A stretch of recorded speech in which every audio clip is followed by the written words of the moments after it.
European Aviation Institute. She's also the president of the Romanian Aeronautical Association, as well as chair of the NGAP Strategy and Planning Working Group. So quite aptly chosen, and I think we have a star-studded panel here. So it's all yours, Diana. Thank you. Thank you. Thank you. Come on. Ladies and gentlemen, good afternoon and welcome to the final panel of the NGAP Global Summit. First of all, I would like to thank ICAO for giving me the opportunity to be here with you today and of course for making all of this happening. In the last 2 days, we have realized once again that the importance of the next generation of professionals for our field. We have seen the perspective of young professionals and students about an aviation career. We have seen how important is the cooperation between ICAO, states, industry, and academia to make more accessible the education for the students, and also how the organizations should prepare and adapt themselves for the expectation of NGAP. We have identified new training strategies and innovations to face the new challenges and also the role of regulators in fostering NGAP. Now it's time to put all of this together and to make the next step. I have the honor and the pleasure to moderate this panel, which will give us the way forward, developing a national NGAP strategy. Over the next 90 minutes, we will have short presentations by the panelists, followed by a question and answer session. So I would like to kindly ask you to note any questions or comments you like to make in order to address them a little bit later at a proper time by raising your hands during the interactive session. We have today with us 6 distinguished and experienced speakers, which will first identify the gaps, then they will present the guidance on creating a state action plan, and in the end they will share also with us some of best practices. The time frame is still tight, so I will not say too many words. I will start by introducing our first speaker, Mr. Bastien Bernard. He is the Chief Operating Officer of DSNA Services, a consulting company founded by ENAC and French CAA. Also, he is an active member of different working groups, including NGAP Strategy and Planning Group. Mr. Bernard, the floor is yours.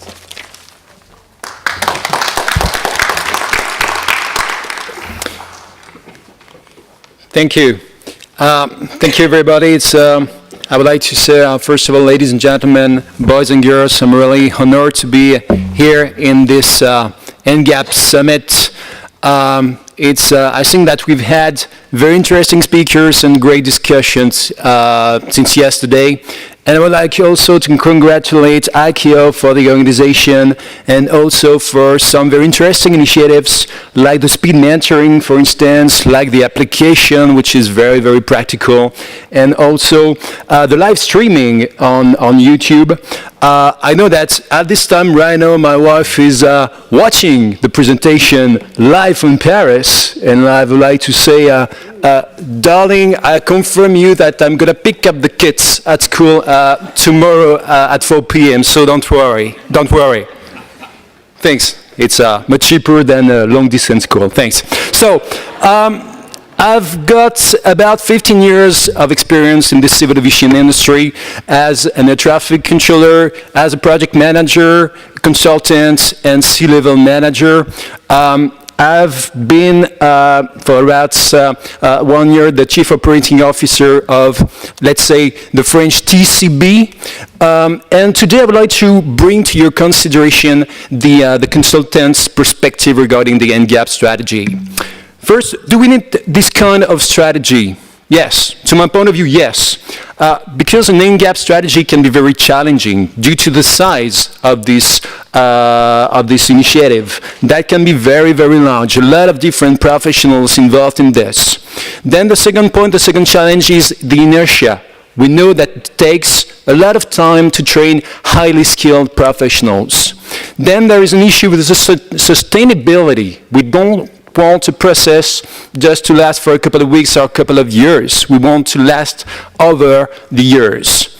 Then I would say the local needs. We don't want just to grab something on the shelves and implement something. No, we want something that will fit our needs and something that we're going to be able to integrate in the daily operations, because I'm sure that you don't want to fix something somewhere and at the same time to create new issues somewhere else.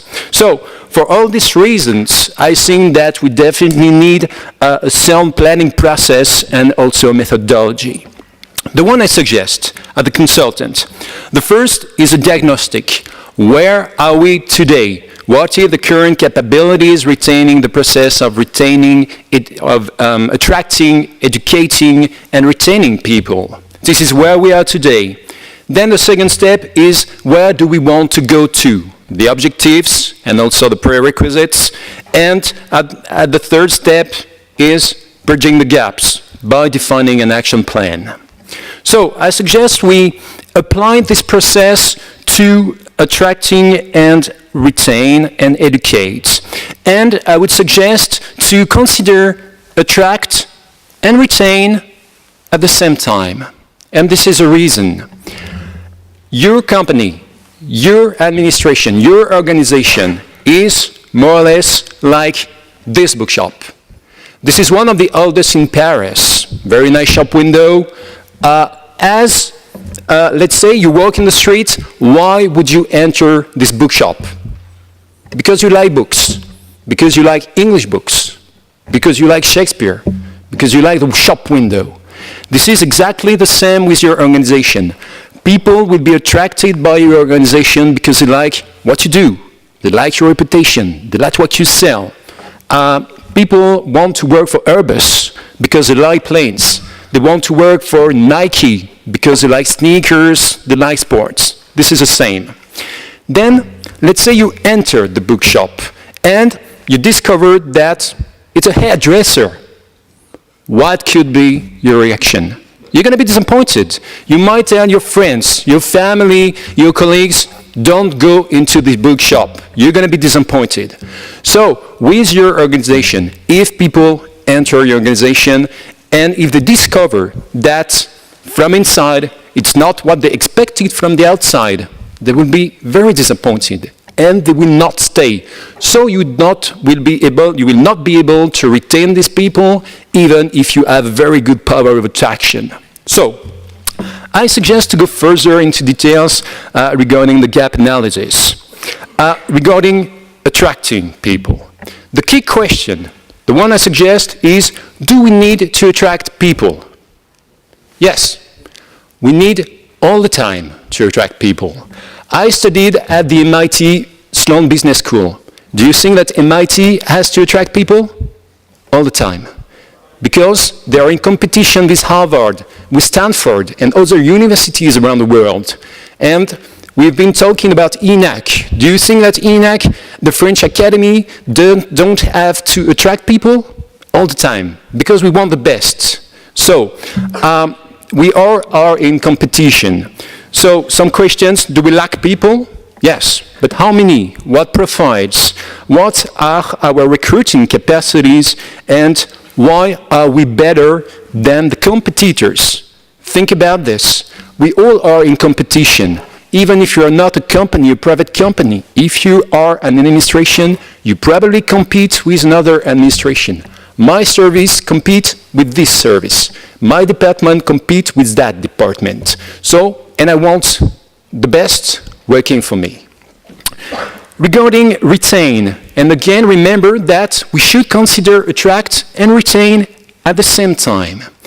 The key question I suggest is, why would people work for our organization on the long term? Sustainability, remember. Is the power of attraction of the aviation industry enough? Do we offer good working conditions, good career evolution, and good financial perspective to the people we take?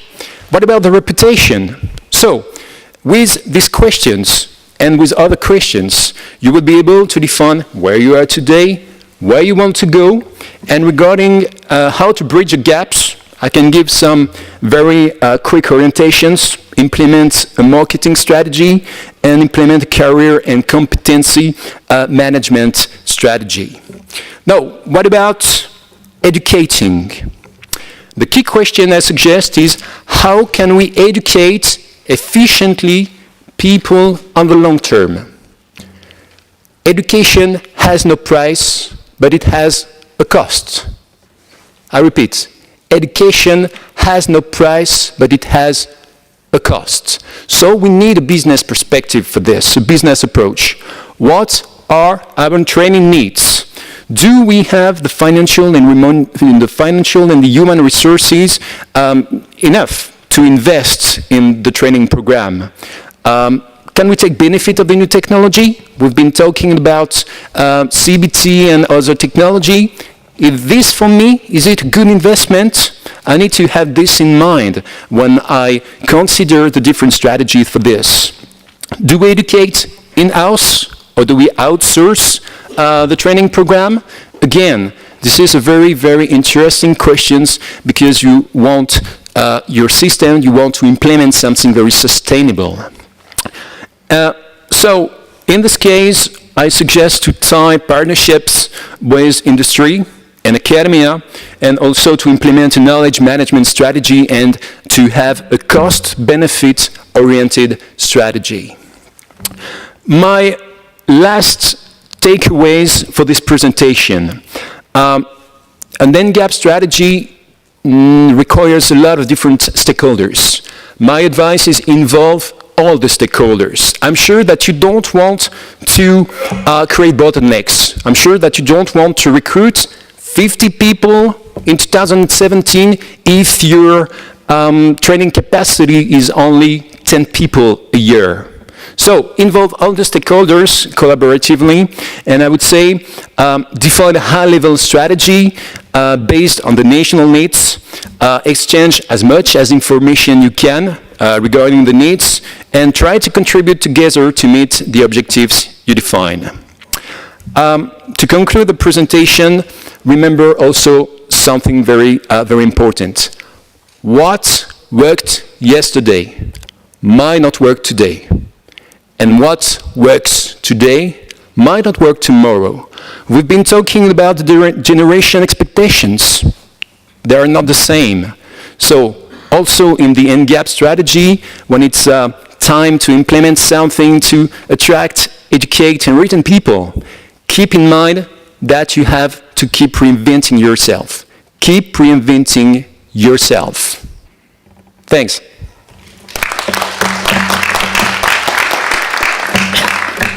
Thank you, Bastian, for sharing with us the point of view of a consultant of the industry. It was interesting to see a cost-benefit approach, but also sustained by a methodology that takes into account the local specificities. Now we are welcoming our next speaker, Mr. Liu Hao. Mr. Liu works as Deputy Director of the National Research Center of ATA Law and Standard of China and Beihang University. Since Dr. Liu is working both in the university as a professor of law and also working closely with the Chinese government for legislation and policy-making work, he would like to share with us his understanding of GAP from the point of view of both academia and regulators. Mr. Liu? Dear colleagues, may I ask what is your definition of NGAP? Numbers of gaps. In the coming 10 minutes, I will talk about how many gaps we have. So we have quite a lot of colleagues share about their forecast by the year of 2034, which means the air traffic will be doubled. So the more frequent, the more busy air traffic means what? We need more professionals. As we have discussed, yes, we need the following professionals: the pilots, the controllers, the maintenance engineers. Yes, we need such professionals. But does this mean these three categories of professionals are enough for the future? When we talk about the future, please do not just think about 5 years later or 10 years later. You have to think even longer. I still remember from that side, we have one question raised by our UAE colleagues. 30 years later, what will happen?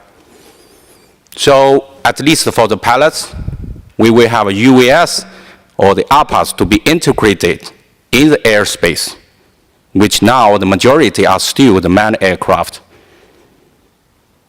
And we may also have new operations, the near space operations, the operations like suborbital and some other even disruptive new operations we cannot give a clear definition. And for the controllers, we have ATM, but ATM is upgrading. We will have the next generation of ATM. If you go upper, we will have space traffic management. Go lower, we will have a UTM. And as a UAS and APAS, the traffic management will have new technology. We will have artificial intelligence, we will have automation, so the professionals' working environment will be changed. We may have some other new operations in the urban, the air taxi, fully autonomous. We don't have pilot. You use your cell phone to call an air taxi. So, looking into the future, in the long term, we have to think out of the box. And this means such disruptive changes means we also need to think different, to regulate different, to manage different. So we need a smart regulation, we need smart management. But who makes this happen? If we look into the future, we need professionals. We need the professionals to bridge the gap. From the beginning, I have some different understanding. Probably it's time for us to change a little bit or diversify or reinterpret the professionals definition in our NGAP. We have talked about pilots, controllers, and engineers, but we also need the regulators, the managers, the professors, and also, whether you are happy or not, we also need lawyers.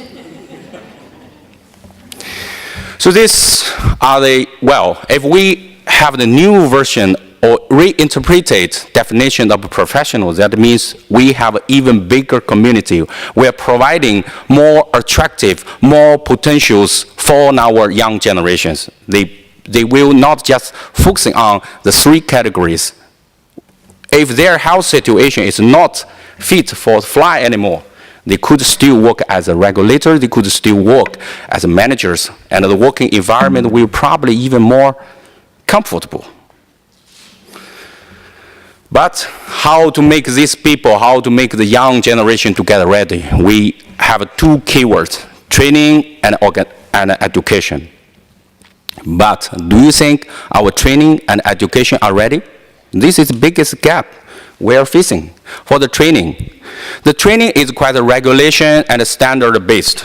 So that means the training can only be okay for the next 5 or 10 years. I still remember when Steve Kramer was presented, he mentioned 25 years ago, when he came to this building, he said, oh, this is quite cool. Have you ever think about it? Another 25 years later, the next generation of Steve Kramer, the training is okay? Ready? Probably not. So we need education, but the education is quite in another gap. It is facing another gap. Currently, the education is quite academic discipline focused. They are focusing on the fundamental and advanced research. They are not oriented by the industry, so they are not ready properly. Give you one example. What are the 4 pillars for the managers in the future?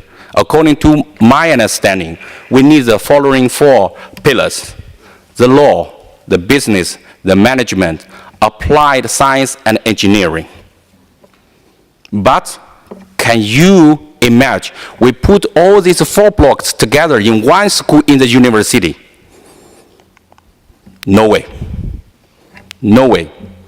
If we have one university tell me, yes, you are the pioneer, but probably we don't have such pioneer today yet. So we also have, training, education are 2 very important tools for us to have the young professionals working for the future, but we also have a gap between the training and education. Their targets, their methodology are different. And even in one university, they providing training and also education, the courses cannot be recognized in the, probably the hour you spend in the continuous study cannot be recognized in the academic part. This is a gap we have to face. And look into the future. The old system are the barriers for the future, for the training, education, and the young generation. We have to push down some walls. First, the walls among the different academic disciplines. The walls which is still standing between the training and education, and the walls. Think about it. Now with aviation, we fly freely to across the national border, but we are still having the borders for the accreditation or the rectification of the courses you are learned in different countries. We don't have a multilateral convention or tool to deal with this. And please do not forget it. We even here, this is International Civil Aviation Organization, we cannot forget the military part. The military officer, the people working in the military aviation, they need to share some common understanding, knowledge, and principles with the civil aviation. That is not only for the security, but also for the safety operation and also efficiency. So it's time for us to work together to bridge the gap.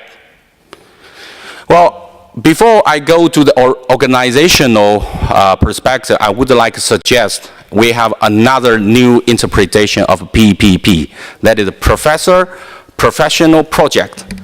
Let the professors and the professional to work together. They teach, they work, they research together. They're providing consultation, training, and mentor to the young generations so that let the young generation have resources from both the professional and the professor, and let the professor know the professional and the vice versa.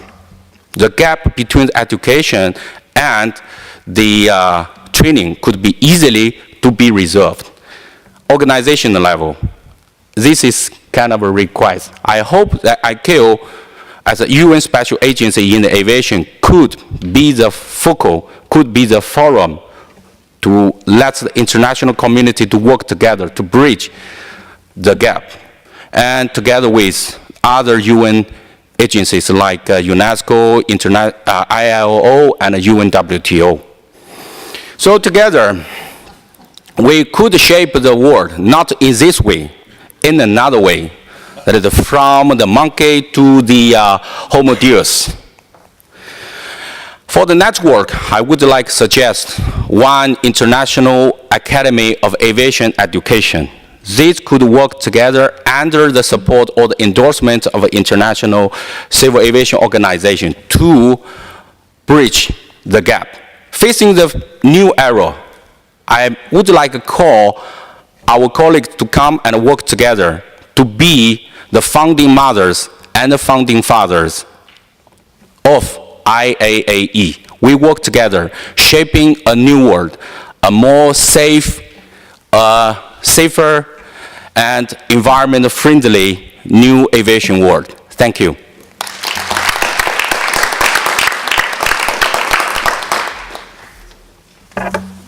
Thank you, Mr. Liu, for a complex perspective and for sharing with us your complex experience.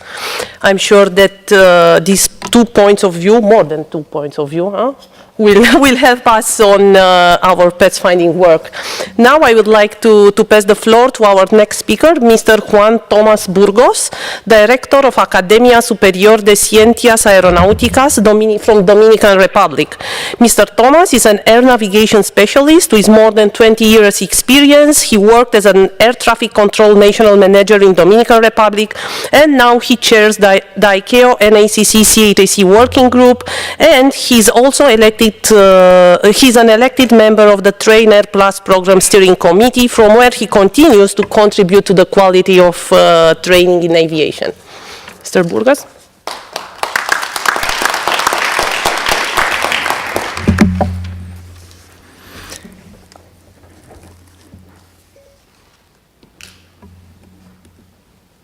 Well, good afternoon, ladies and gentlemen. I first of all want to thank the NGAP team and ICAO program for letting me be here today and to share some information about what we've been doing and the way we see the gaps that we need to face to improve the NGAP program. First, I will say that the Academy is oriented to train the required personnel with high standards of quality and the appropriate competences for the development of specific functions in the aeronautical system, counting also with a wide knowledge about the operation of the aviation sector and the impact of particular actions in the safety of operation. Projections that we all know set up a very demanding scenario, one that doesn't let space for delays in the recruitment of those resources that will support the aviation in the upcoming years. However, it is a challenge to apply the initiatives identified by NGAP. It is a challenge because how can we apply those initiatives worldwide? The answer to that question, it has a vast range of analysis due to the particular characteristics of each country. We need to focus on those specific characteristics. But there are also several fronts in which we should focus by the time we intend to implement those resulting strategies from the integration of the new human resources to our sectors. For instance, what can we do in our country to generate interest in aviation, like other panelists said? And once the seed of interest is planted, how can we reduce the aeronautical instruction cost so that the issue of money doesn't prevent those young students to get enrolled in our local academy? Are we thinking about the necessary migration to the new learning methodologies to retain, to train that personnel? And once they are prepared and ready to start working, are there mechanisms to ease their integration and let them gain the necessary experience to access the aeronautical positions? Positive answers to all those questions are the frame of an effective strategy that will certainly succeed if it is supported by these robust pillars. The pillars are the support of ICAO in the implementation of the plans, orderly application of adequate actions developed by the academia, integration of the appropriate government entities related to education, active participation of the local aviation stakeholders as the final recipients of trained personnel. We're talking about getting the plans into the states. We're talking about taking those initiatives that we discuss here to be applied in our states. The identification of those pillars is the result of the in-depth analysis of the most important gaps evaluated from the academia's perspective. Guidance for preparation and execution of the action plan originated from the national strategy. Delivery of data in terms of statistics and forecasts in certain areas of knowledge and research. Advisory and assistance for the procuring of funding to be used in this project. Establishment of clear interactions with global aviation stakeholders like ACI, IATA, and others, so that national related organizations follow their high-level initiatives to support the NGAP strategies. The result of these efforts, along with consideration of innovative ideas, will generate a perfect promotion for NGAP. The availability of assistance provided by ICAO through its regional offices is fundamental for the coordination that should be done with the local NGAP representatives. As we know, we have local NGAP representatives, but they need the backup of those regional officers of ICAO. And the integration of the NGAP to the global plans of ICAO, the supporting the gathering of data and projections, beside the analysis of the best way in which the Trainer Plus program can add value to education of the next generation of aviation personnel, are key factors to be considered. Academia and training centers are the natural bodies responsible for the development and implementation of NGAP initiatives. So it's necessary for them to be empowered and start acting in a coordinated way, following a roadmap that will allow them to effectively apply local initiatives to fulfill the expectations in this area. A very important challenge of the academia is the integration of a complete academic offer, the application of valid methodologies to reduce the delivery times without affecting the quality and best managing of instruction cost. Diversification of the training offer might be achieved by developing of technical agreements with other universities and training centers in the region. This will also add values to the training program. Having the support of the local government in each member state is the next step of the plan. This way, the National Commission could work together with Ministry of Education or similar entities, depending on the countries, to generate programs that will allow academia to reach the school teachers and students. In the case of the teachers, the goal would be to give them more information about aviation so that they can promote that among students. Combined work with education government entities is very positive since it will allow you a more effective approach to different levels in the national education structure and also may justify the approval of additional economic resources to promote aviation careers. National companies from the aviation sector have a crucial importance since they are the final port for the personnel trained in the academia, having accomplished the requirement of a specific program. So in that regard, the strategy should integrate the industry, trying to have them play an active role of support to the academia and working together in the revision of the profiles that are needed. For the confirmation of this strategy, the point of view of the academia, it is require enough information from the organization and the industry about the required professional profiles, implementation of new technologies and procedures, not to look track on the achievement of the expected goals that will satisfy the need of enough aeronautical personnel. And something that should be remembered, there is always a competence about the skilled personnel. So it's good to focus also in the retention of that trained personnel. So what's the way forward, as it's named our panel? The way forward is integration.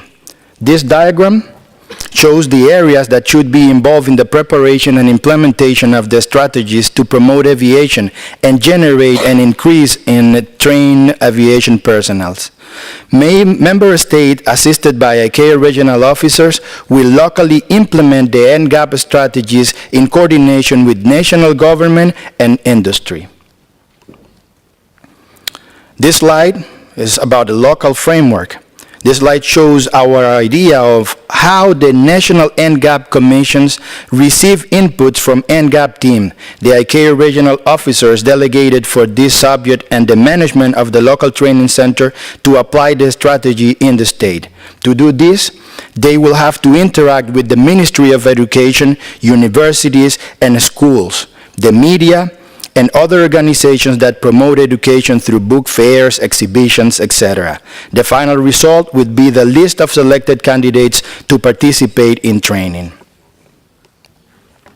To attract the next generation of aviation professionals, aviation careers should be advertised in a way as interesting, affordable, and challenging as they are.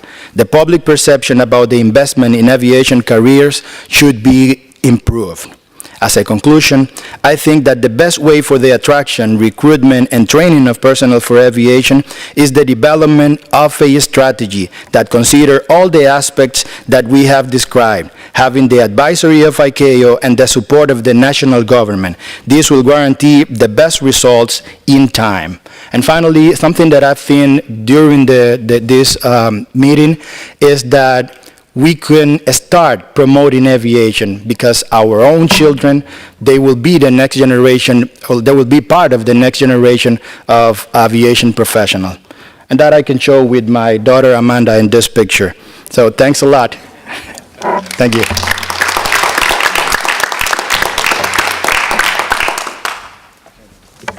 Thank you for sharing with us an academic perspective and also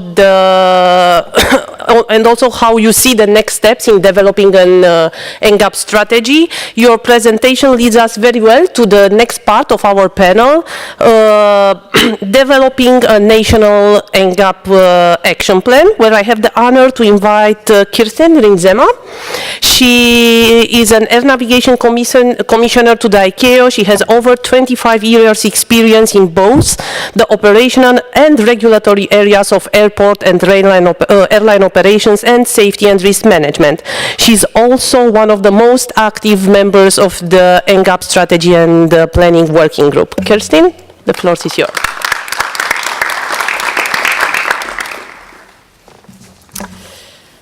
A bit shorter. Okay, good afternoon, everyone. I have good news and I have bad news. The good news is that most of what I'm about to tell you has already been covered throughout the course of today, so it should hopefully be a good summary. The bad news is you might fall asleep during my presentation, but if you need the rest, then, you know, I won't stop you. So I will not concentrate too much on the material that's already been covered. For example, in this first slide, we've all heard about the pressing gaps that we're going to be encountering in aviation personnel in the future. So I don't think I need to convince you that there is a need for action. And we've also discussed, some presenters have discussed what the factors are that are affecting the supply of people into our sector. One of the first ones is retirement. You know, the age profile in a number of professions is quite high.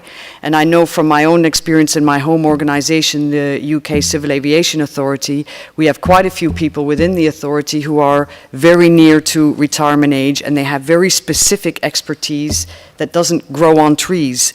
And when these people retire, then we're going to be scrambling around trying to find someone to replace them.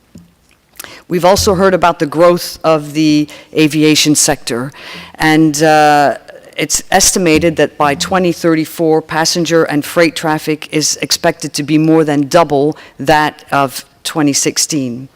And we saw in the previous slides that in some regions that growth is even more acute. So there is really going to be a need to have good people with whom to manage that with. The aviation sector also has to compete mainly with the tech sectors for good people. If you're a young graduate with a good technical degree or an IT degree, is aviation your first choice of career? Maybe not. You know, people might end up going to Google or Apple. It might be seen to be more exciting. Which leads into the attractiveness of aviation careers. Are we offering people careers that are attractive enough? We've also heard several times during today and yesterday about issues with regards to training capacity, and even more so, training affordability, which is a real showstopper for some people.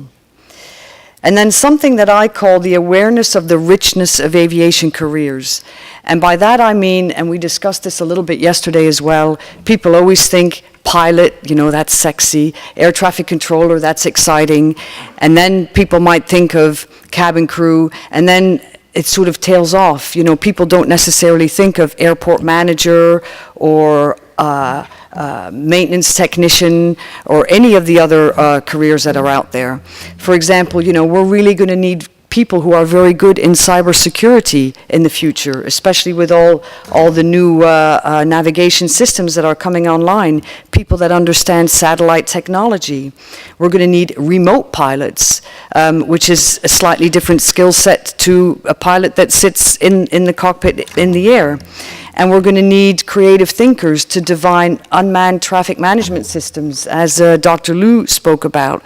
So it's more than just the traditional things we think of. It's a very wide variety of people that we're going to need.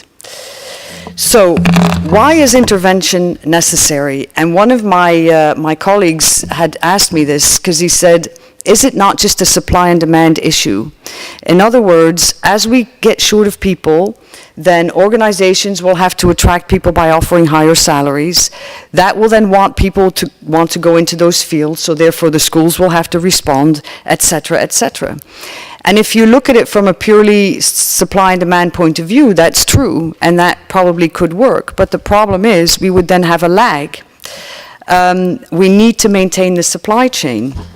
And some of you will know that ICAO has something called the Global Air Navigation Plan, which is a plan for how we are going to accommodate this doubling in traffic in a safe and efficient way, and how we're going to ensure that all the technologies speak to each other properly. We're not going to be able to achieve that if we don't have people at every step of the stage. So also, when you think that, and these figures have come from the Air Transport Action Group, who have estimated that the positive economic impact of aviation is estimated to be $2.7 trillion. Now that includes direct, indirect, induced, and tourism-induced connected revenues, but that's a lot of money. So in order to maintain that and increase it, really the best way is to have the coordinated plans of governments, industry, manufacturers, training providers, and higher education, because by coordinating everything, we're going to have the best result for the least amount of cost and effort. And also another word, I'm sure most of you have heard of ICAO's No Country Left Behind program, which is ICAO's effort to try and help states to implement ICAO's standards and recommended practices so that we can have safe and efficient air travel, so that all states can benefit from these positive socio-economic impacts that aviation has. And one of the main pillars for achieving this is a reliable pipeline of competent professionals across the globe, not just in one area. And the states did recognize this as well, because at the last ICAO assembly, which is where all the states get together and set the work program for ICAO, they adopted Resolution 29, the words you see on the screen, basically urging states to work with the aviation community to solve this problem. So, the ICAO NGAP program has a working group, and you're looking at quite a few of the participants in the working group here on the stage now. That is some ICAO people and some partner organizations who are collaborating to describe the best practices. And our aim is to produce some guidance material that will assist states in implementing effective strategies to attract, educate, and retain the next generation of aviation professionals. And we've certainly recognized that one size does not fit all, so we're trying to design something where states can go, assess their need, and then pick the strategies and the plans that they think will work best for them. We're hoping to complete this guidance in the third quarter of next year. And one of the things that perhaps we'd be interested in having your feedback on is what kind of form would be most useful. You know, would you prefer a document, a manual, an online system? In the end, we want the material to be useful. So we would be interested in some feedback on that. The guidance manual will basically describe 5 main stages. Gap analysis, which will lead to a strategy, an action plan, monitoring, and improvement, the sort of standard 5-cycle process. Now, in the UK, we always say, mind the gap. It doesn't usually have anything to do with professionals, but it's to do with the tube, if you've ever been on the London tube. But one of the first and the most important things to do is to conduct a gap analysis. Because if you have hard data that describes the problem, it will be much easier for you to engage with other stakeholders and get them to work with you. So this section of the manual will give some guidance on how to conduct a gap analysis, where to get the data from, growth forecast, demographics. ICAO has data that could be useful, and it will point to the location of all that. It will help states to identify what the future training need is versus the current capacity, and hopefully allow a state to identify both their medium-term gaps, in other words, what we need to work on straight away, and the longer-term gaps. And of course, in order to do this, you need to involve a wide array of stakeholders, almost everybody. Once you have your gap analysis and you know where your gaps are, then you can produce a strategy, and there'll be various different hints in there. A lot of these have already been discussed today as well, focusing on STEM, of course, trying to attack all genders and minorities, because if we need a lot of good people, we can't afford to leave out half the population. Looking at educational and other paths such as internships and apprenticeships, training costs, and attractive career paths, because basically it's not all about the salary. And especially for millennials, a lot of it where they choose to work, and Bastien talked a little bit about the bookstore and coming in and finding a hairdresser, people want to feel passionate about what they do. People want to feel good about what the company produces. People want to have maybe, flexible working environments, and all these things can be part of a strategy to, once you have attracted the right people, to retain them. Your action plan will then obviously depend on the gaps that you have identified, and there will be a number of points in there which I won't elaborate too much on because you will find them in the manual. But the key is to try and get all of the different actors at least aiming for the same goal and pulling in the same direction. And then lastly, you want to see whether it's actually working. So there will be some guidance on how you can develop KPIs, and perhaps consider a regional approach, especially if you have a region that has an open borders policy where people can move across borders. If you in your state don't necessarily have a gap in a certain area, but another state does, there could be ways in which to collaborate, especially if you share a common language. And then we will also have examples of best practices, which we are going to hear from the next two speakers on this panel as well. Thank you very much.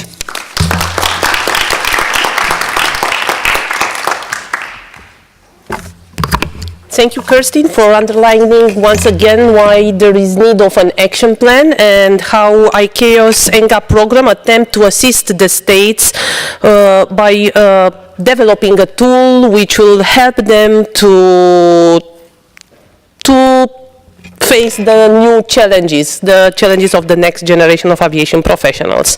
Now, in the last part of our panel, we have with us experts who are practitioners, persons who are practically developed and implemented different actions to attract, train, and retain the next generation of aviation professionals. And they are ready to share with us their experience. Now I would like to introduce the next speaker, Mr. Cédric Lalaizon. He is the Deputy Director, Image, Visibility, Influence and Next Generation Workforce for Aéro Montréal.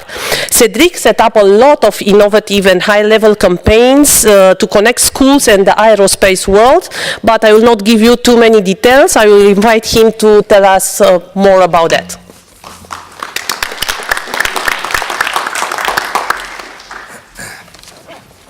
Thank you, Diana.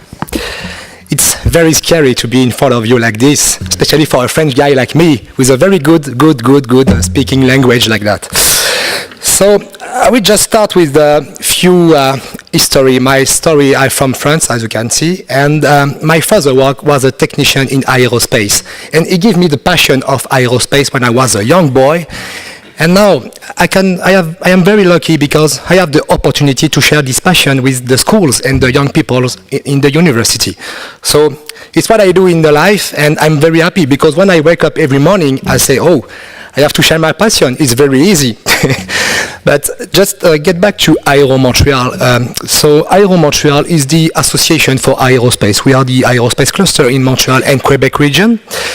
the goal of Aéro Montréal is just to create link and bridge between the different players such as educations, such as industry, SMEs, the union as well. So on my part, I'm very focused on the next generation and education development. Just talk about some data about Quebec region. In Quebec, we are very proud to say that we are the third capital in the world for aerospace.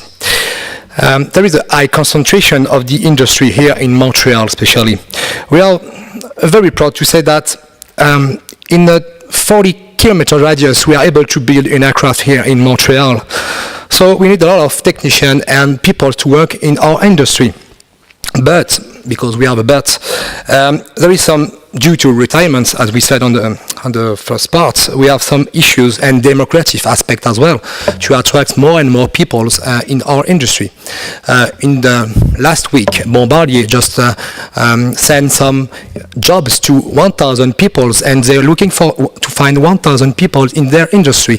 And it's very difficult for the aerospace to motivate young people to work in professional jobs. So there is some issue, for example, for more than, we need in the 10 few years, we need more than 32 jobs, vacancies. So there is a lot of issues and challenge to in our industry. What we do now about this challenge in Aéro Montréal? We have different projects, and I want to share with you today some best practices. But thanks to the first very good skills in Montreal and Quebec and Canada as well, we have very good contribution of the governments. I mean the three steps of governments: municipal, provincial, and federal as well. And we have as well a good contribution and implication of the industry. So all of these projects I'm going to share with you today are very success. It's a success project because of these three participants: provincial, municipal, provincial, and federal, and industry as well. So I'm going to start with a very interesting project I create with the very young peoples. That's passion for within and passion for flights. Passion for within and passion for flights are just, actually, it's two projects made for the primary school and secondary school. So we are able to shape the passion and to promote the passion for the aerospace to these young people since 8 years old to 11 years old for passion for within, and 12 and 14 years old for passion for flight. So what we do, we go to the classroom and we explain to these young people different aspects concerning the aerospace and the aircraft. So different objectives. We spark the passion for flight and aerospace, as I explained. We encourage children to stay in school.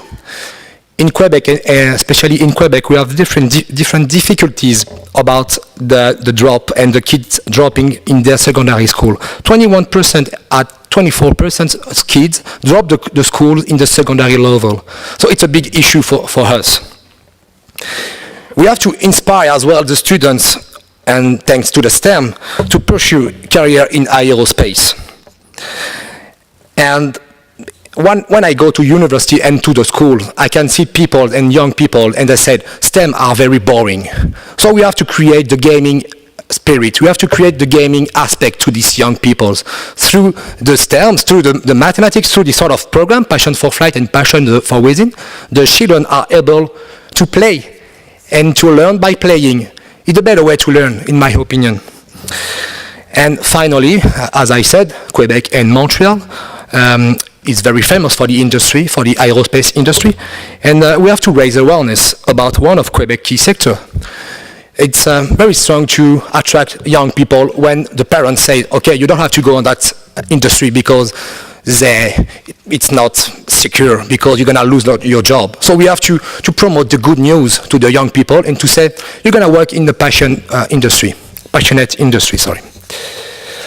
So just to give you more details about passion for flight. So we go to the classroom with with the contents, and we give all the contents to the teacher. And the teacher are able to teach to the young people how an airplane can fly. So we can explain them the forces. So you can see, because you are in aviation industry, so you know this stuff like thrust, lift, weight, drag. But how to explain that to the children, how to explain them how an airplane is able to fly.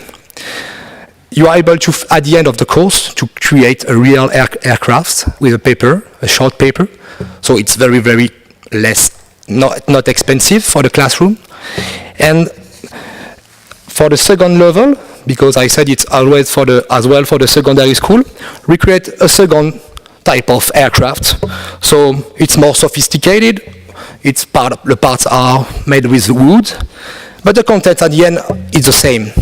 The goal is to create the possibility, or offer the possibility to the young people to create an aircraft. Let's perhaps have a look on the different picture we take on the classroom. So, as you can see on the face of these children, of the young people, they are very happy because they can teach by create something. And you can see on perhaps the video don't work, but you're gonna see perhaps at the end of the presentation, the children are able to launch this aircraft, and you have to see the eyes of these young people. It's very impressive. How to reach enough people, enough children with this sort of program, because we are a strong industry and we are focused on KPI. We need people in contact of this sort of program. I create some partnership with strong players on the field, like the Cosmodome. The Cosmodome is a museum in close to Montreal, in Laval, and the mission of the Cosmodome is to stimulate the general public's interest in the conquest of space and aeronautics and careers related to the world of aerospace in an immersive environment. So thanks to that players, the Cosmodome, we are able to target 70,000 children every year. So 70,000 children gonna have the passion, gonna receive this program, gonna test and receive the passion of aerospace. One more time, this project is shaping by the industry and the government. Bombardier is very implicated in this program. They create the content of the course as well, and they are very, very interesting by the partnership with the Cosmodome. So it's a win-win situation.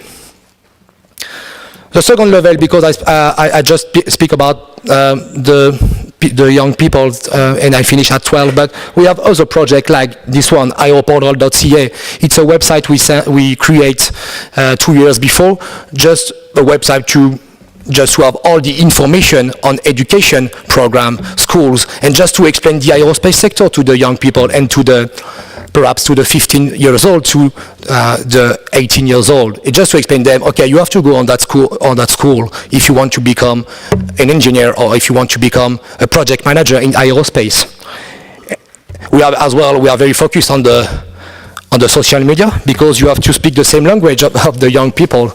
I'm 35 years old, but for my part, I'm too old now, so I have to improve my language tongue in the network, in the social media, for example, and we create a lot of activity, like Facebook Live, like webinar, and it creates a lot of bridge between the aerospace and the young people. I just finished with my last example of what we are able to do now. It's an example of Alejandro.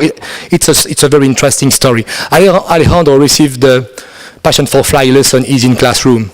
And Alejandro was touched by the passion of aerospace. So after that, he wanted to become a pilot.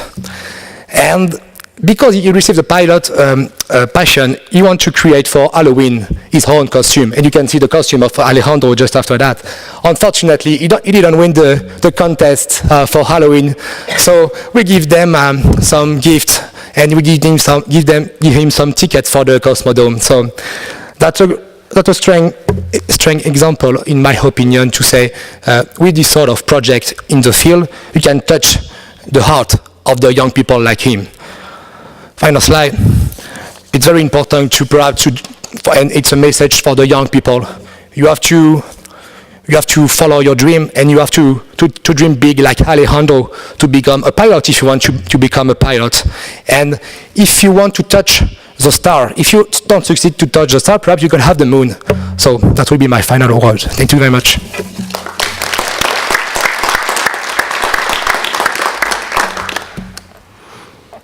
Thank you for reminding us that there is time to pay more attention to children and young professionals and young persons, because they are our future, the future of aviation and aerospace also. We are continuing to the last but not least speaker, Mr. Dabarera, who is the secretary of the NGAP Sri Lanka program and NGAP national coordinator. He is an active member of the ICAO NGAP outreach and ICAO NGAP strategy and planning working groups. Mr. Dabarera.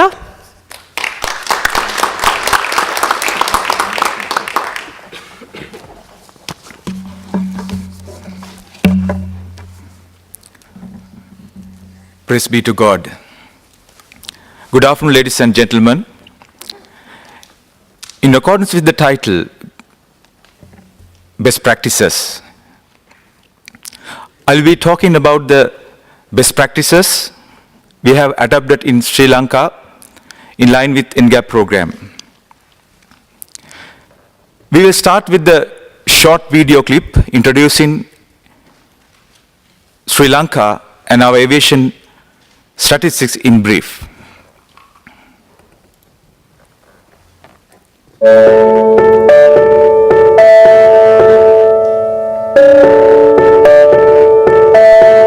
Sri Lanka, known as the Pearl of Indian Ocean, is a beautiful country and well known for tourism. Having a population of 22 million people, Sri Lanka attracts many tourist destinations around the country.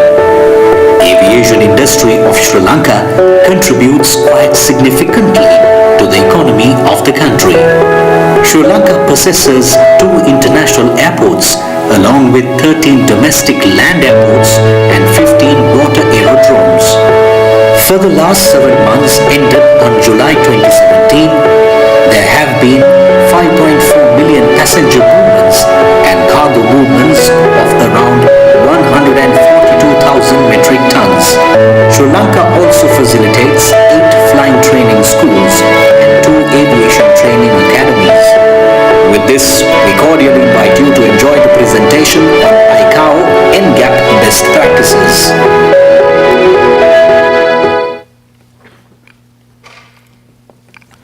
Thank you. I hope that video clip provided you a brief but a sound knowledge about the aviation industry of Sri Lanka. Moving on to the presentation, I will be first and foremost describing the pathway to NGAP Sri Lanka. Since year 2008, the Civil Aviation Authority of Sri Lanka has been organizing aviation awareness programs to attract students with the objective of increasing awareness all over the country. There were aviation awareness seminars, radio control model aircraft shows, hot air balloon shows, and kite competitions at school level. At the same time, we launched the aviation magazine, Guvansara, which consists of many information and lessons regarding aviation. Currently, we have printed 16 versions and distributed them free of charge to more than 3,000 secondary school libraries. These activities were organized by the Civil Aviation Authority of Sri Lanka with the help of national carrier Sri Lankan Airlines, Air Navigation and Aerodrome Operator, Airport and Aviation Services, Aviation Schools, Ministry of Education, and other stakeholders. At this time, our DGCA, Mr. Chemsen Imasiri, felt that these programs and activities should be formalized and join hands with these related organizations in a strategic way.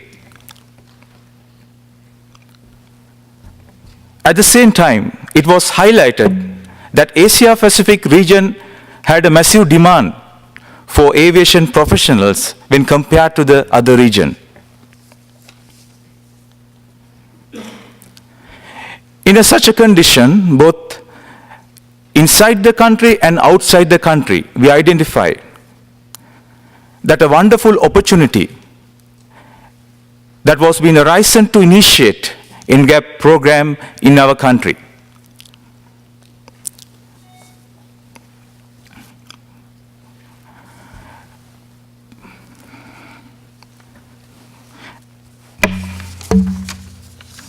So with that direction, we inaugurated NGAP Sri Lanka program at the 53rd DGCA conference with the ICAO President of the Council, ICAO Secretary General, ICAO Regional Director, Asia Pacific Region, and Minister of Transport and Civil Aviation in Sri Lanka. This step was more entrusted and strengthened by the ICAO 39th Assembly held in 2016, and we became energized to go ahead to popularize this NGAP concept all around the country. Meanwhile, we understood that NGAP is not something that one organization can achieve the objectives and execute. Therefore, our government came up with the decision to include the NGAP program to the National Civil Aviation Policy. The National Civil Aviation Policy highlighted few but significant solutions to execute be aligned with the NGAP objectives. The National Civil Aviation Training Coordination Center is a major goal. That is to provide profound facility to build qualified and aviation professionals, and this is open for both local and foreign students. The National Civil Aviation Policy empowered to develop the aviation training centers around the country and commence diploma and degree programs to the students. And it shows the guidance to include aviation-related subjects to local school education system along with the universities, vocational and training institutions.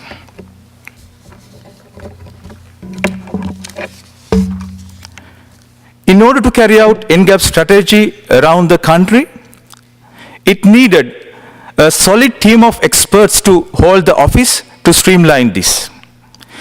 This structure allows us to collaborate, forecast, plan very thoroughly, execute and keenly monitor this entire process of NGAP Sri Lanka program. The NGAP Sri Lanka National Committee consists with regulatory body, Civil Aviation Authority, National Carrier Sri Lankan Airlines, Air Navigation and Aerodrome Operator, Airport and Aviation Services, ICAO Train Air Plus membership holders, Civil Aviation Training Center, and Sri Lankan Aviation College. Also, I would like to mention that Mr. Malaka Dasanayaka, Director, Research Development Planning and Special Programs of Civil Aviation Authority, and Mr. Sampas Soisa from Sri Lankan Aviation College, present here today representing our NGAP Sri Lanka National Committee. Also, this structure monitored by an advisory panel consisting with the chairman and members of the board of the Civil Aviation Authority, Secretary of the Education Ministry, Secretary of the Higher Education Ministry, Secretary of the Transport and Civil Aviation Ministry, Secretary of the Public Enterprises Development.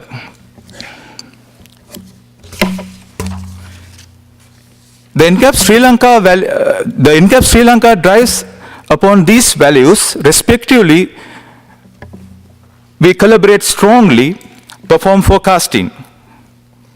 Then the strategic planning comes into the action, execution immediately after this.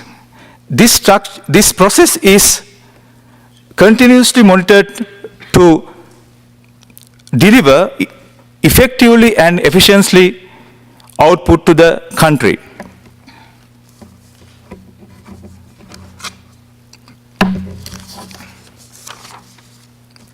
Eventually, these set of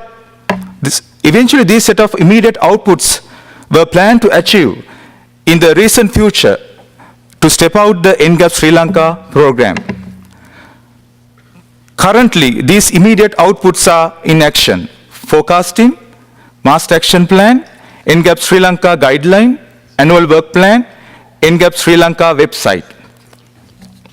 The current NGAP Sri Lanka web page in the Civil Aviation Authority website, which provides the energy to carry out existing work until official website comes into the middle.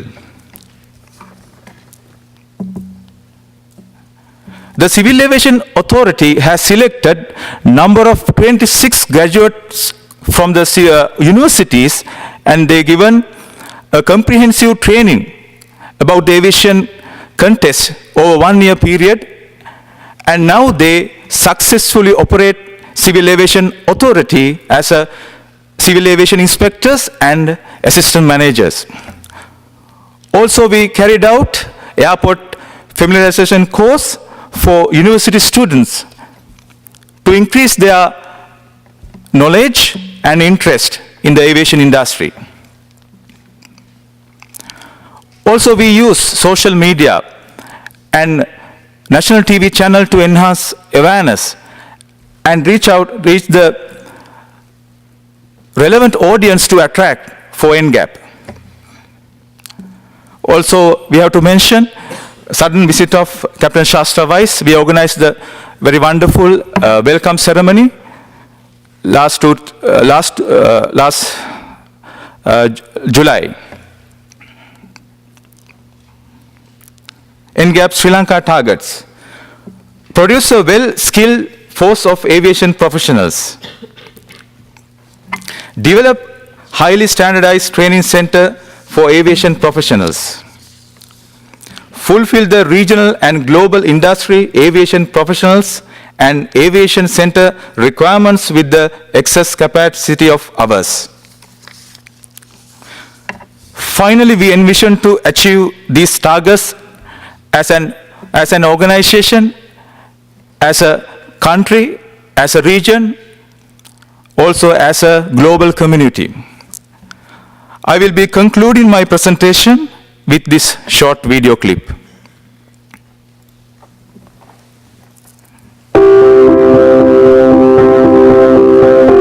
During the recent decade, Civil Aviation Authority has been engaging in many activities to enhance the awareness among students in Sri Lanka. Initiating Civil Aviation Development and Education Committee, CADAC, in 2010 provided a huge opportunity for the public to get in touch with the aviation industry. These activities included radio control model aircraft show, kites competitions, aviation quiz, essay competitions, and many exhibitions to deliver the aviation experience. Hot air balloon show was another step in this process to enhance the experience. Aviation awareness programs were also conducted for students at the Bandaranaike International Airport. In 2016, we were able to launch NGAP Sri Lanka officially at the 53rd DGCA conference in Colombo.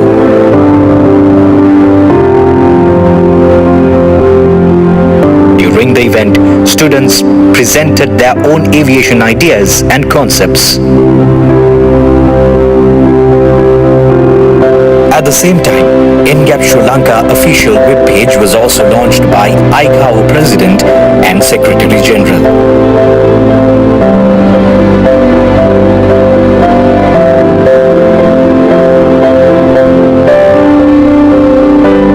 It was another greatest achievement that we were able to carry out a one-year training program for a set of graduates who now ably contribute to the Civil Aviation Authority as assistant managers and civil aviation inspectors. The sudden visit of Captain Shasta Wise was a blessing in disguise that we were able to show how strong we are as the NGAP National Committee to organize such an event very quickly to welcome her.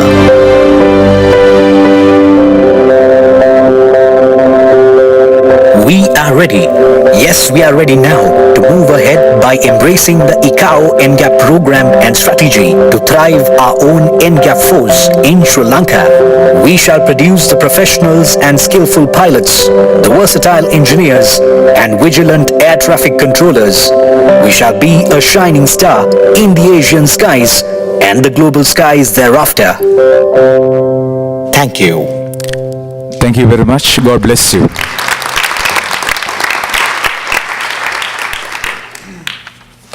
Thank you for presenting us the impressive experience of Sri Lanka. You've shown us that the goal can be achieved. Now we still have some time for a question and answer session. But before giving the floor to the audience, I have some questions for our panelists. Questions that came up not only from their presentations, but also from these 2 fruitful days of NGAP Summit. The first question, Mr. Thomas, do you find NGAP initiatives and similar campaigns adequate to attract attention in regional and national levels? It's not working. Okay. Hello. Yes, I do. I think that NGAP initiative has produced has achieved something about letting states know the importance of attracting new personnel for aviation. I think that at this stage, states are aware of that. But right now, the focus should be in taking those initiatives to be applied in the states. That's why a strategy is needed to create local plans in which specific states can select from maybe a roadmap which actions they will take to take this further, to get to the students, to get to the schools, you know, and then bring those young students into the aviation. I think that steps so far are good, but next step, it's go to the states, go to specific actions to be done, to be applied in the countries. Thank you very much. Next question for Kirsten. Do you think industry-led perspectives should be included in national plans and policies for next generation of aviation professionals? Absolutely, without a doubt. I think no government, we've seen the extent of these plans, no government can do that on its own. Even just to do the gap analysis, you're going to need information from the industry. And the industry, and by that I mean, you know, the employers, the training providers, the universities, they're the ones with all the knowledge and experience of what they need. So, although the government should be the herding the cats, if you want to say it in such a phrase, it should be the coordinator and make sure that everybody's going in the same direction. Industry initiatives are vital to make this a success. Thank you.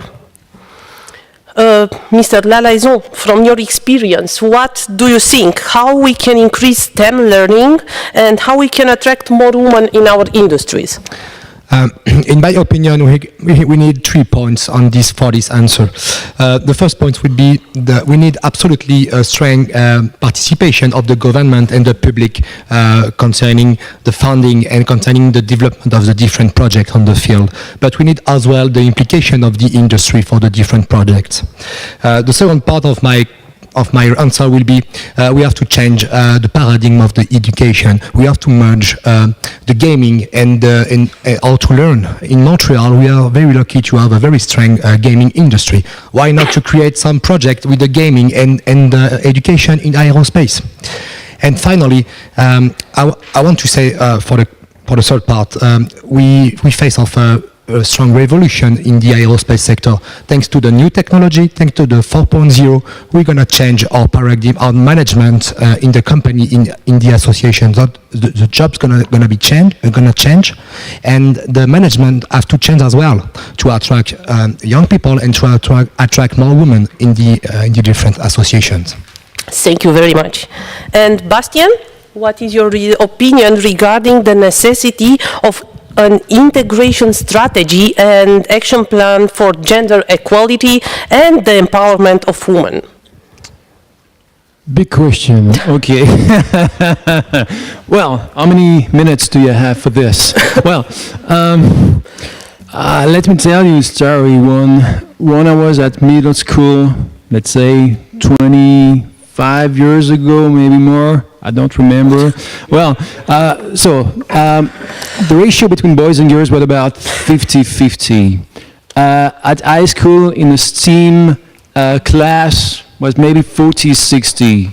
In the engineering school, 30-70. In my civil aviation administration or in the navigation service provider, the ratio of women at the top management level, at the C-level position, maybe 20-15. Is it a problem? Is it an issue of CAA? I'm not sure. As we can see, there is much to be done at every steps in order to entice women into choosing aviation careers. So to my point of view, that can be, we discussed about communication, we discussed about mentoring, about a lot of things. And there are two issues. The first one is we know that we are likely to lack workers in the aviation sector very soon. And on the other side, we know that the women are underemployed.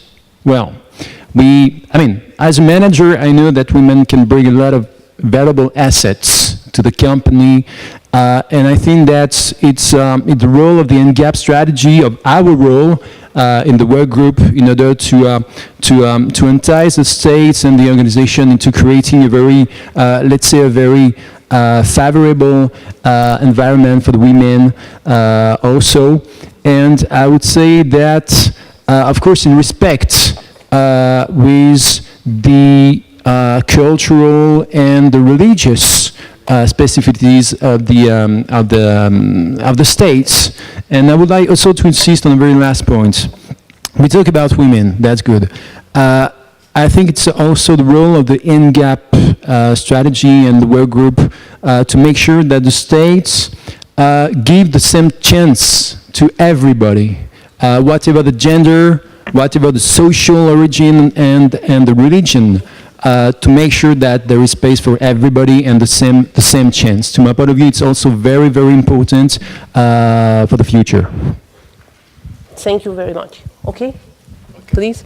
Well, when we talk about the equality of the gender, we have to be careful because we have to be equal to the boys. I have a different experience. I studied in the law school. Well, when I was undergraduate, probably because my major is international law, the 60% of my classmates are female. When I come to the postgraduate, even more. So the legal world has been dominated by our ladies already. So it depends on your definition of aviation professionals. So probably if we have a lawyer, if we have a regulator, the managers, and at this part, the ladies may have some advantage. They're good at the communication, they're good at the management. If we treat these opportunities also as the aviation professionals, I think it is easily to achieve the gender equality. Thank you. Yes, we have to find a balance. Now we have some more minutes, and I would like to open the floor for the audience. If you have any questions, you can address them directly to the speakers, but please present yourself and... There's one at the back. Okay, one. Waving their hand up. Okay, first one. And Thank you. And one here, yes. Let's start with this one, okay? The bottom. Oh, there we go. I had to hit it 3 times. All right, it's getting tired like us. Actually, my question has to do with gender, so it's a good segue into what we were discussing. I studied a little bit what was happening. This will turn into a question, I promise. I studied a little bit what was happening in the IT sector and why they weren't attracting women. And we talk a lot about attracting women and getting women to join, but what they realized is that the language that they were using to describe the position were not languages that women were identifying with. So in IT, they were talking about like a wizard, a ninja, a coding ninja, and stuff like this. And this was not language that women would be. Is this anything that you've looked at? I mean, I hear people talk about the pilot, him, he, and it's a very, and in French we have it as well too. There's the masculine language that we use to describe these things. Is this anything that you've worked on in your sectors to try to change the language in which we have done it? Because there is, I mean, your experience in law was one thing, but in general, there is a huge disparity between the women and the men in the aviation industry. So what have you done in terms of language? Well, in terms, I would say, you mean at the civil aviation level, or NSP, or? I'm loud enough. Just part of the whole NGAP program in attracting women. Have you looked at the language that you use as one of the potential barriers for women not joining? Yes, I think it might be also a question for INAC, for the French Civil Aviation Academy, if they have a very specific marketing approach for the women. I would say that, yes, we try to make sure that everybody can identify himself or herself in the career. Because if I always say, E can do this. E is a professional. No, I mean the women cannot imagine themselves into these situations. So I used to be involved in the training department in Paris, at Paris Charles de Gaulle Airport, supervising the training for the air traffic controllers. And fortunately, we had about, let's say, a ratio of 40-60%, so a lot of women, and that was really, really, really good. And yes, we always tried to make sure that everybody could identify himself to the situation, and we try to be really careful. And this is not only in the aviation field, because we have, I think, the chance to have a government and even a president that is very focused on the gender equality. If I'm not mistaken, I think we even have a minister of gender equity, and we also have some laws or governmental instructions to make sure that there is no he everywhere. So yes, I would say that it's not specially a measure from the civil aviation industry, but it's in France, at least, it comes from much above, and even from the French president. In the government, we have some constraints, I would say, to make sure that we have 50% of women as ministers and 50% of men. So it's not easy to have this kind of balance, but this is something that we have at every level of the administration. Kirsten, you want to answer also? Thank you.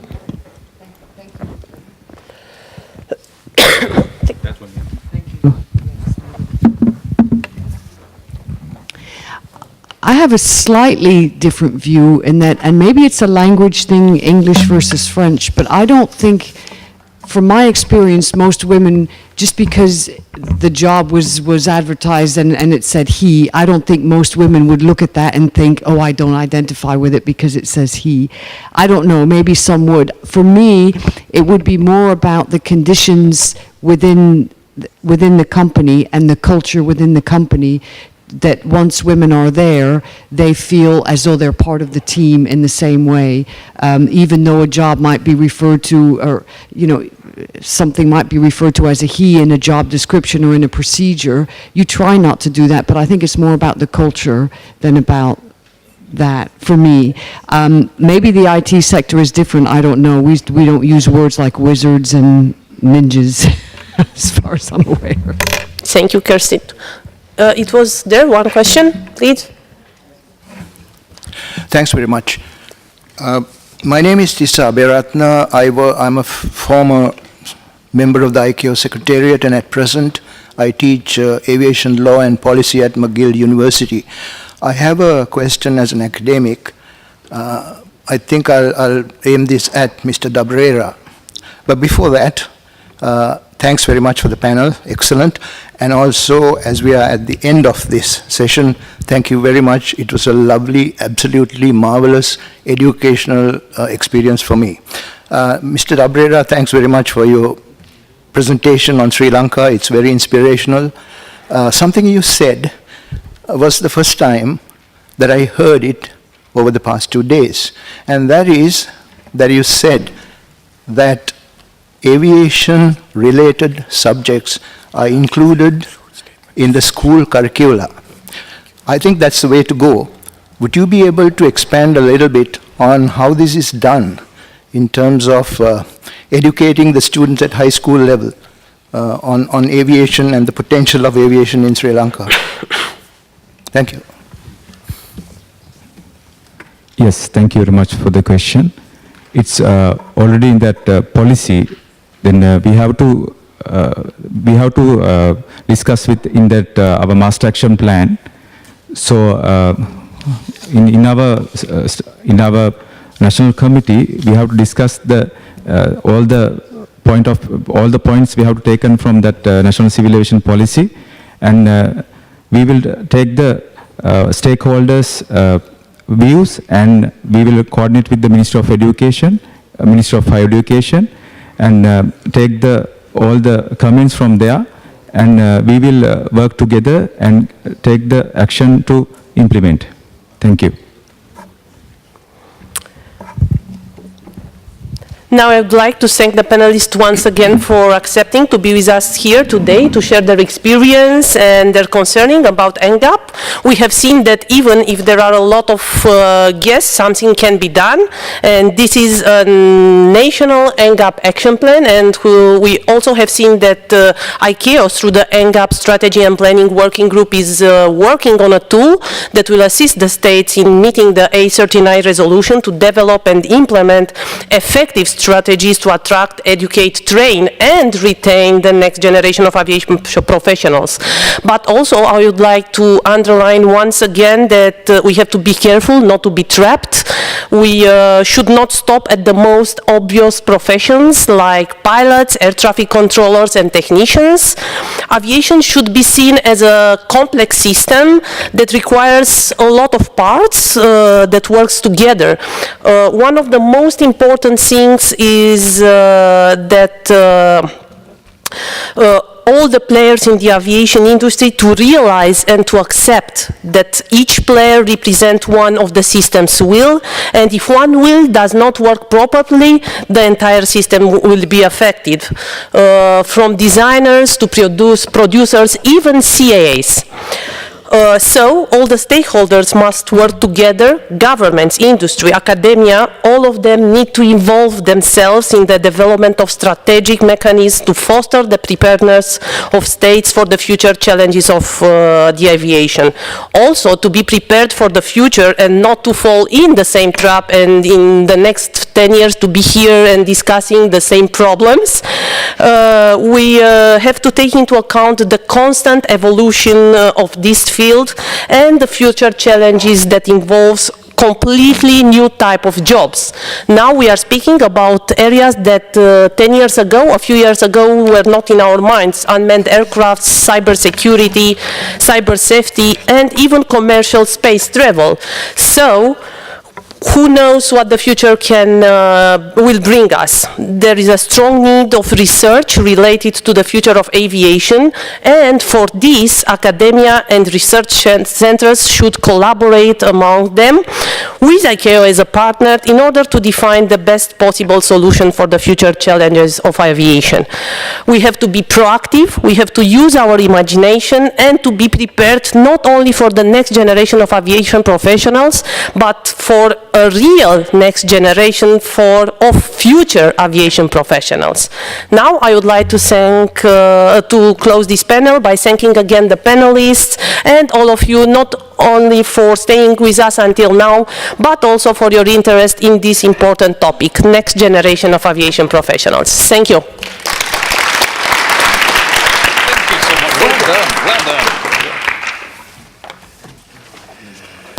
Thank you very much, Diana. I'd like to suggest that we have another round of applause for our panel and all the panels today. Thank you. As they say on television, we'll take a short break right now.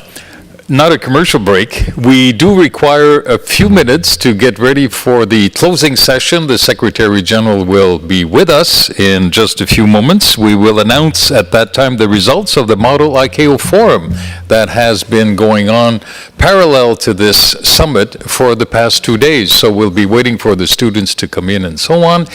And we'd very much appreciate if you could stay in your seats for just a few minutes as our special guests come up, and a few minutes also to rearrange the stage just a bit so we can have a nice closing session. So thank you for your cooperation.